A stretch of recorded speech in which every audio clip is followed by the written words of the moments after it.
तो दोस्तों आज मैं आप सबको बहुत ही बढ़िया एप्लीकेशन के बारे में बताना चाहता हूं जो डेली हंट द्वारा बनाई गई हैं। इस साल डेली लर्न ने आई अचू स्कॉलरशिप एग्जाम रखा है जिसमें आप भाग लेकर आप laptop, mobile phone, smart watch जीत सकते हैं। तो डिस्क्रिप्शन में दिए हुए लिंक पर क्लिक करके जल्द से स्कॉलरशिप में रजिस्टर की और पाइए 50 करोड़ की स्कॉलरशिप जीतने का मौका। दोस्तों इसकी सबसे बड़ी खूबी यह है कि पहली बार किसी ने बड़े शहरों के साथ साथ छोटे शहरों और ग्रामीण भागों तक क्वालिटी एजुकेशन पहुंचाने का निर्णय लिया है और यहाँ इंग्लिश के साथ साथ हिंदी माध्यम में भी पढ़ सकते हैं। डेली लर्न जल्द ही अपना ऐप भी लाने वाला है जिसमें आपको live classes, study notes, test series and quiz मिलेंगी।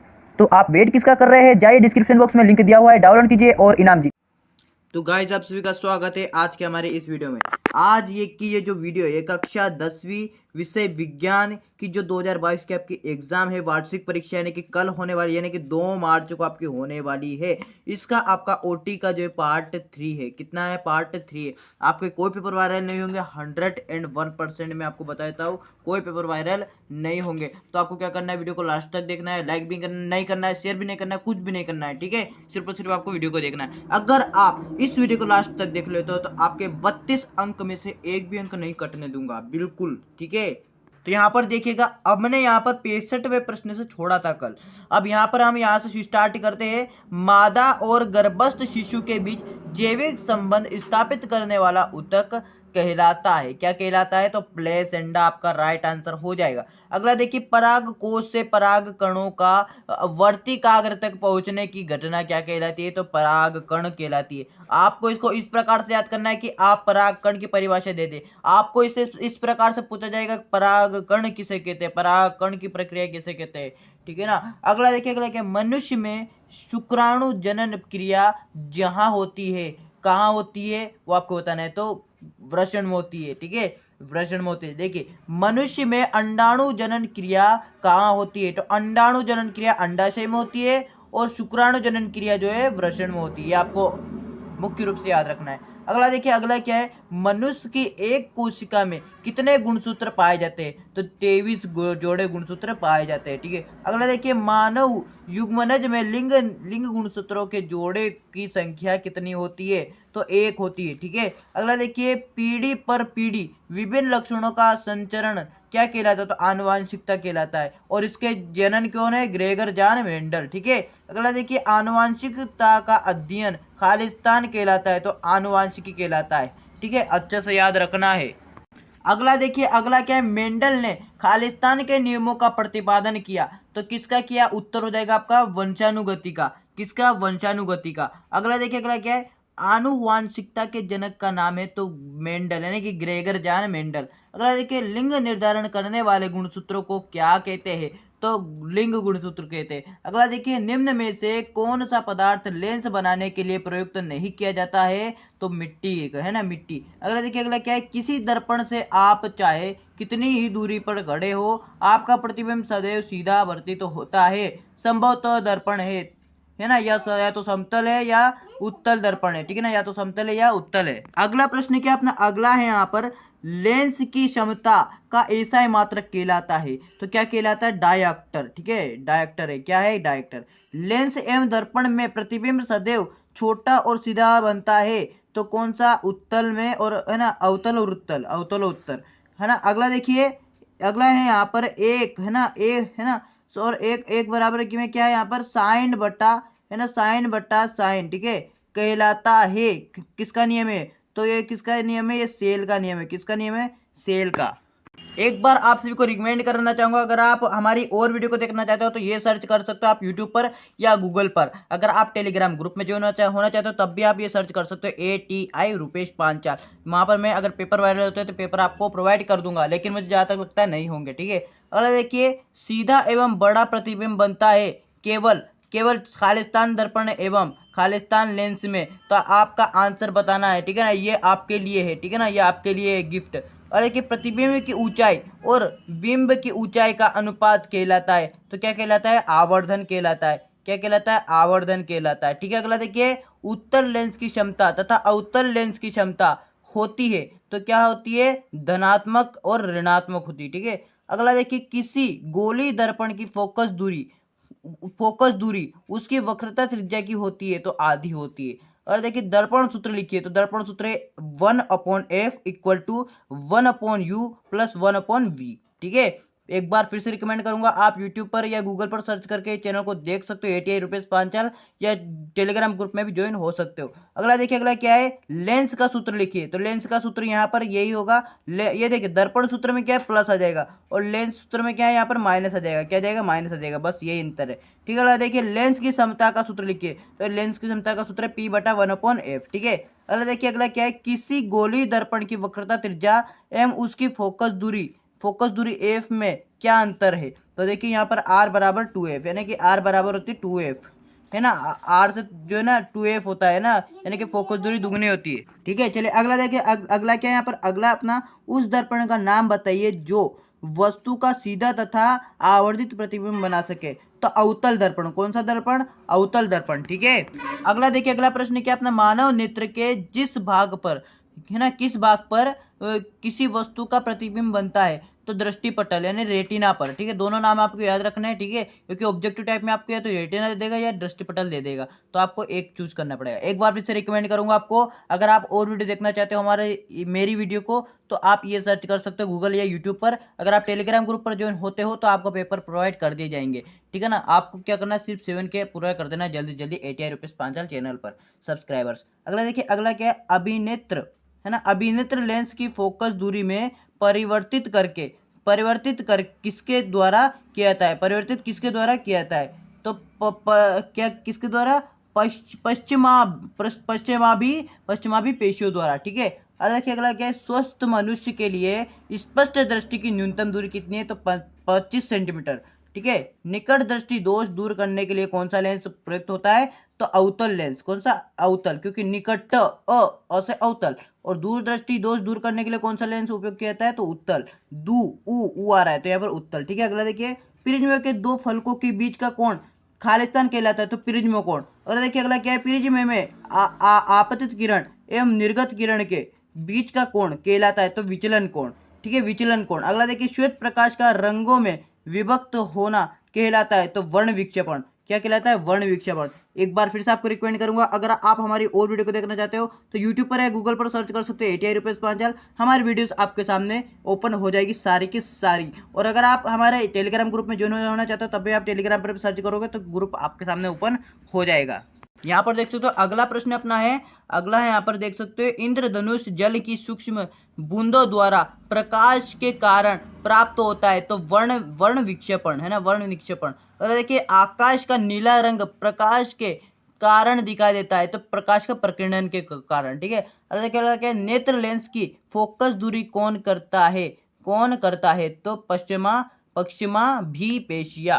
ठीक है, अगर देखिए, श्वेत प्रकाश के विक्षेपण में किस रंग के प्रकाश का विचरण सर्वाधिक होता है। तो बैंगनी रंग का। अगला देखिए, अंतरिक्ष यात्रियों को आकाश कैसा दिखाई देता है। तो काला क्यों, क्योंकि भाई वहां पर वायुमंडल नहीं होता है। अगला देखिए, अगला क्या है, श्वेत प्रकाश के विक्षेपण में किस रंग को प्रकाश का विलयन न्यूनतम नहीं होता है। ठीक है, नहीं होता है। तो लाल। ठीक है, अगला देखिए, प्रतिरोध का मात्रक क्या है। तो ओम है। देखिए, विद्युत धारा का एसआई मात्रक क्या है। तो एम्पियर है।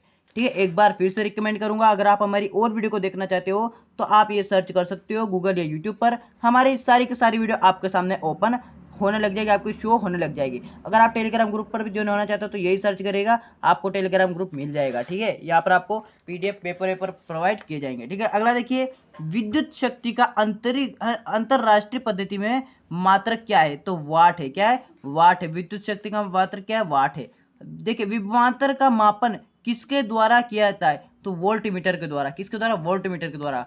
देखिए, विभवांतर का मात्रक तो वोल्ट है, विभवांतर का मात्रक क्या है, वोल्ट है। अगर देखिए, विद्युत धारा का मापन किस यंत्र से किया जाता है। तो अमीटर से विद्युत धारा का मापन। ठीक है, अगला देखिए, अगला क्या है, निम्न में से कौन सा पद विद्युत परिपथ में विद्युत शक्ति को निरूपित नहीं करता है। तो कौन नहीं करता, ये नहीं करता है। ठीक है ना, 1r²। ठीक है, अगला देखिए, अगला क्या है, शुद्ध जल विद्युत का होता है। तो क्या होता है, शुद्ध जल कुचालक होता है। जब हम शुद्ध जल में अगर नमक डाल देंगे ना तो फिर सुचालक होगा। आप देख लीजिएगा, अगर शुद्ध जल होगा ना, शुद्ध जल, तो उसमें आप चाहे तो बल्ब नहीं चलेगा। जैसे कि बल्ब के दोनों वायर होते हैं ना, है ना, ये एक वायर देखिए, ये बल्ब है। क्या है, ये बल्ब के दोनों वायर है। ये एक वायर तो आप यहाँ पर फेस पर लगा दो और एक वायर इधर से जो निकलेगा वो जल में डुबो दो, और एक वायर ये निकलेगा ये इसको भी जल में डुबो दो। तो ये बल्ब नहीं चलेगा, क्योंकि भाई ये अगर शुद्ध जल होगा तो नहीं चलेगा, अगर चल गया तो शुद्ध जल नहीं है वो, ठीक है। अगला देखिए, अगला क्या है, किसी तार का प्रतिरोध उसकी लंबाई के होता है तो समानुपाती या अनुक्रमानुपाती। अगला देखिए, अमीटर को परिपथ में किस प्रकार से संयोजित किया जाता है तो श्रेणी क्रम में, ठीक है, अमीटर को। और वोल्टमीटर को परिपथ में किस प्रकार संयोजित किया जाता है तो समानांतर क्रम में, है ना। अमीटर को श्रेणी क्रम में और वोल्टमीटर को समानांतर क्रम में। अगला प्रश्न देखिए, अगले प्रश्न पर चलते हैं। यहाँ पर मैं आपको एक और बार रिकमेंड करता हूँ हर बार कि अगर आप चाहे तो ATI रुपेश पांचाल के यूट्यूब चैनल को गूगल पर यूट्यूब पर सर्च करोगे तो आपके सामने हमारी वीडियो शो होने लग जाएगी, वहाँ पर आप कोई सी वीडियो देख सकते हो, ठीक है। अगर आप चाहे तो टेलीग्राम ग्रुप में ज्वाइन हो सकते हो, वहाँ पर हम पेपर वगैरह डालते रहते हैं अगर वायरल होते हैं तो बाय चांस, ठीक है। चलिए अगला प्रश्न पर चलते। अगला प्रश्न हमारा है, विद्युत आवेश का मात्रक लिखिए तो कूलम में, ठीक है। अब देखिए, कार्क का स्क्रू नियम, तो देखिए दक्षिण हस्त अंगूठे का नियम, है ना, तो का प्रतिपादन किसने किया तो किसने किया, मैक्सवेल ने। किसने किया, मैक्सवेल ने। अगला देखिए, पृथ्वी के चुंबकीय क्षेत्र में खींची गई रेखाएं परस्पर होती है तो समांतर होती है, क्या होती है, समांतर होती है। अगला देखिए, चुंबकीय क्षेत्र रेखाएं परस्पर प्रतिच्छेद है तो प्रतिच्छेद करती है क्या, नहीं करती है, प्रतिच्छेद करती है, नहीं करती है। अगला देखिए, चुंबकीय ध्रुवों के पास क्षेत्र रेखाएं खालिस्तान होती है तो पास होती है, ठीक है। अगला देखिए, अगला क्या है, चुंबकीय क्षेत्र रेखाएं वक्र होती है तो बंद वक्र होती है, खालिस्तान में बंद आ जाएगा। अगला क्या है, विद्युत तथा चुंबक तत्व में संबंध ज्ञात किया जाता है तो किसके द्वारा, आर्स्टेड द्वारा, ठीक है। अगला देखिए, अगला क्या है, बायोगैस का प्रमुख अवयव क्या है तो मीथेन है, क्या है, मीथेन है। और देखिए, ऊर्जा का मुख्य स्रोत क्या है तो सूर्य है, क्या है, सूर्य है ना। और दूसरा अगर हम माने तो भोजन है, क्या है, भोजन है हमारे लिए। फिर से रिकमेंड करूंगा, अगर आप चाहे तो गूगल या यूट्यूब पर ये सर्च कर सकते हो, हमारी सारी की सारी वीडियो आपको सामने शो होने लगेगी रुपेश पांचाल सर की, ठीक है ना। और अगर आप चाहे तो टेलीग्राम ग्रुप पर भी ज्वाइन हो सकते हो, वहाँ पर हम बाई चांस अगर पेपर वायरल होते हैं तो आपको जो प्रोवाइड करवा दिए जाएंगे, ये बिल्कुल फ्री ऑफ कॉस्ट है, ठीक है। अगला देखिए, अगला क्या हमारा, रसोई घर में प्रयुक्त गैस का नाम लिखिए तो LPG, ठीक है, LPG ये जो कि एक स्वच्छ ईंधन है। अगला देखिए, अगला क्या है, सोलर कुकर के लिए कौन सा दर्पण प्रयुक्त किया जाता है तो समतल दर्पण। देखिए, अगला क्या है, निम्न में से कौन सा मानव रचित यानी कि कृत्रिम परितंत्र है तो खेत है, कौन है, खेत है। अगला देखिए, एक परितंत्र में होते हैं, क्या होते हैं, सभी सजीव एवं अजैव वस्तुएं, ठीक है, कौन सी वस्तु, सजीव एवं अजैव वस्तु है। अरे देखिए, ओजोन परत का क्षरण मुख्य रूप से किसके कारण होता है तो क्लोरोकार्बन के कारण, किसके, क्लोरोकार्बन के कारण। अगला देखिए, अगला क्या है ना, ओजोन परत का क्षरण शायद नहीं, क्लोरोफ्लोरोकार्बन है, क्लोरोफ्लोरो यानी CFC, ठीक है ना, CFC, गाइड में उत्तर गलत दिया है, ठीक है। अगला देखिए, वे जीव जो अकार्बनिक यौगिक से विकिरण है ना, भिन्न विकिरण प्रयोग करके कार्बोहाइड्रेट में संश्लेषित करते हैं ना, क्या कहलाते हैं तो क्या कहलाते हैं वो आपको, है ना, क्या कहलाते हैं वो आपको क्या बताना है, इसका आंसर बताना है, ये आपके लिए है, ठीक है।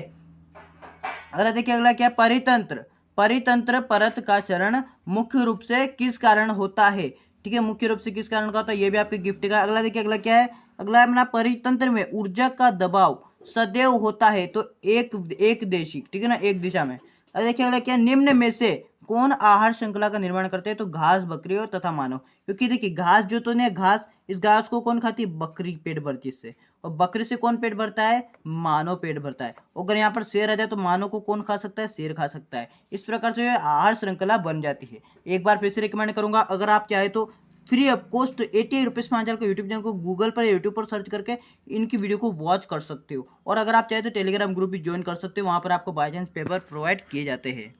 अगला देखिए, अगला प्रश्न अपना आता है, एक पोषण स्तर से दूसरे पोषण स्तर के लिए ऊर्जा का स्थानांतरण प्रतिशत होता है तो कितना प्रतिशत होता है, 10%, है ना, 10%। अगर देखिए, अगला क्या है, अगला अपना मनुष्य, है ना, क्या है, और अगर इसका आंसर गलत होना तो आपको ढूंढ लेना है, क्योंकि मुझे नहीं लगता है सही होगा, ठीक है। अगला देखिए, मनुष्य जीव है तो सर्वाहारी, क्योंकि वो सबको खा जाता है, क्या खा जाता है, सबको खा जाता है मनुष्य। अगला देखिए, अगला क्या, कचरे का निपटान एक गंभीर पर्यावरणीय समस्या है, ठीक है, खालिस्तान में क्या लिखते हैं, पर्यावरणीय।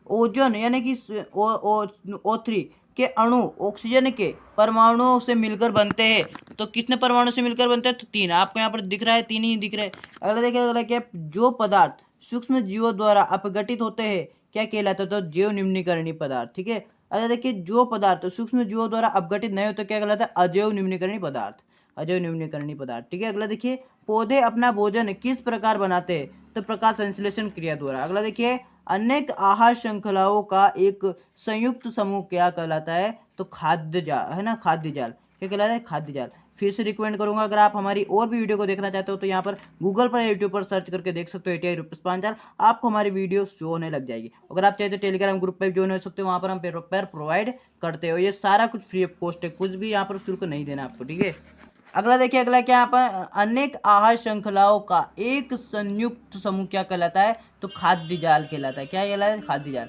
अगला देखिए, रेफ्रिजरेटर तथा अग्निशमन है, अग्निशमन में उपयोगी कार्बन का नाम लिखिए। तो क्लोरोफ्लोरोकार्बन यानी CFC। एक बार फिर से आपको बोलूंगा, 88 रुपीज़ 5 साल के यूट्यूब चैनल को आप सर्च कर सकते हो यूट्यूब पर या गूगल पर, तो आपको वीडियो शो हो जाएगी, या टेलीग्राम ग्रुप को भी आप ज्वाइन कर सकते हो। यहाँ पर आपको पेपर प्रोवाइड किया जाता है। कृपया सपोर्ट करना, है ना, सपोर्ट करना यारो दिल से। ठीक है, तो यहीं पर जो वीडियो को एंड करता है। यहाँ अगर आप इन सारे OT के प्रश्नों को, तीनों वीडियो को अगर आप देख लेते हो तो आपको 32 में से 32 अंक दिलाने की गारंटी मेरी है। एक आधा अंक कट सकता है क्योंकि 31 आ सकते हैं, लेकिन आपको फुल में से फुल मार्क्स आ जाएंगे, पास जरूर हो जाओगे आप सिर्फ इन तीनों वीडियो को देखने के बाद। अगर आप सारी वीडियो को देखते हो चैनल की, तो आप 101% 80 में से 80 नंबर लाओगे। ठीक है, तो जय हिंद, जय भारत, कीप स्टडिंग।